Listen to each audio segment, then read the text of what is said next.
ça mange quoi en hiver, un chercheur d'établissement? Donc, en gros, si on fait de la recherche, on ressemble beaucoup à des chercheurs académiques, mais la différence, c'est que nos projets de recherche doivent servir à la mission, dans ce cas-ci, de mon établissement, qui est le CIUS. En gros, un chercheur d'établissement, c'est de la recherche qui doit servir à la population. Pourquoi c'est important de faire de la recherche dans un établissement ou dans un CIUS? En réalité, c'est que la société évolue, les pratiques évoluent. Bon, tout est en mouvement. Il y a aussi des nouvelles réalités. Dans notre cas, il y a eu la légalisation du cannabis. On a eu aussi la crise de surdose. On a eu très récemment la COVID-19.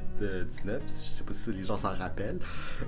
Tout ça change beaucoup sur ce que les gens vivent et aussi comment que les services doivent se réorganiser en conséquence pour s'adapter aux différents événements et évolutions de la vie. Donc, la recherche est nécessaire pour documenter le tout et avoir aussi un pas de recul pour mieux comprendre qu'est-ce qui pourrait expliquer ces phénomènes-là et quelles sont les meilleures stratégies pour s'adapter. Je m'intéresse notamment à la trajectoire des jeunes adultes. Donc, je mène actuellement une étude réalisée dans 2 cégeps.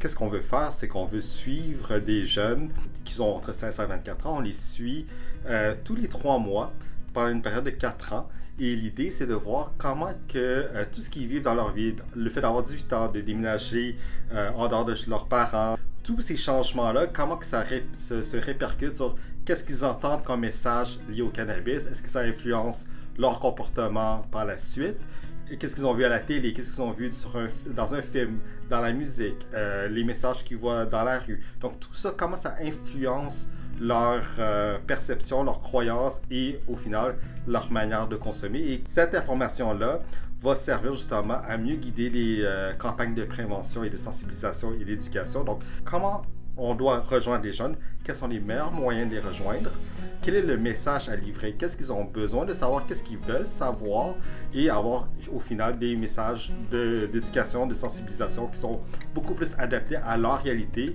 C'est la raison pourquoi la recherche est toujours en continu et en évolution parce qu'il y a cette nécessité justement qu'on soit vraiment le plus proche des besoins des personnes. Chaque région a ses caractéristiques, ses enjeux.